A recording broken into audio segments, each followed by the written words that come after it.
December 31 రోజు క్రిస్టియన్లు చర్చిలో ఉంటారు, ప్రార్థనలు చేసుకుంటారు. ముస్లింలు బిర్యానీలు కేకులు అమ్ముకుంటూ ఉంటారు. హిందువులేమో పిచ్చోళ్లలాగా ఆ బిర్యానీ తిని తాగి తూగుతూ ఉంటారు.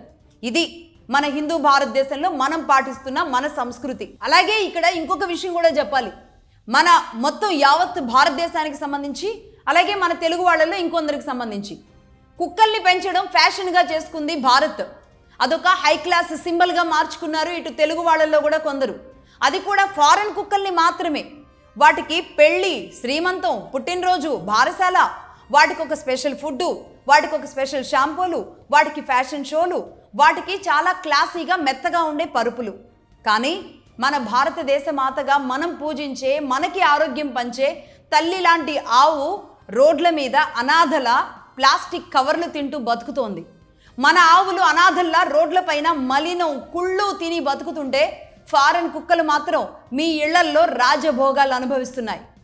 గోవులతో లేగదూడలతో నడయాడిన ఈ భరత నేల ఇప్పుడు లేగదూడలు లేక, కోడిగిత్తలు లేక కుళ్ళి కుళ్ళి ఏడుస్తోంది. తినే ఆహారం కలుషితం, పీల్చే గాలి కలుషితం. ఇంకెక్కడుంది మన ఆరోగ్యం? ఏముంది ఇంక దేశం? చెట్టు చేమ, గాలి, నీరు, నిప్పు, పంది, ఎలుక, చీమ, చిరుత, ఇలా ప్రతి జీవిలో కూడా భగవంతుడిని చూసే మనం కుక్కలో కాలభైరవుని చూసుకుంటాం. ఎస్, మనం కుక్కలో కాలభైరవుని చూస్తాం. అయితే మరి కుక్కల్ని పెంచుకుంటే మీకేంటి సమస్య అని అడగొచ్చు. ఇప్పుడు వాళ్ళకు కూడా ఒక సమాధానం చెబుతున్నా. కాలభైరవుని చూడడానికి దేశంలో కూడా కుక్కలు ఉన్నాయి. ఫారెన్ నుంచి కుక్కల్ని తెచ్చుకోవాల్సిన అవసరం లేదు. అందుకే మగధ ఈ క్షణానికే ఇప్పుడు ఒక ఇనిషియేషన్ తీసుకోవడం జరుగుతుంది. ఈ క్షణానికే తీసుకుంటున్నాం.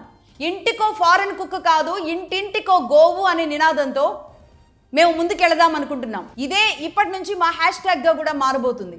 ఎంతమంది మాతో కలిసి వస్తారో, ఎంతమంది గోవుల రక్షణ కోసం ఖర్చు పెడతారో, ఎంతమంది గోవుల రక్షణ కోసం నిలబడతారో ఇప్పటి నుంచి ఒక ఉద్యమంలాగా కొనసాగిద్దాం.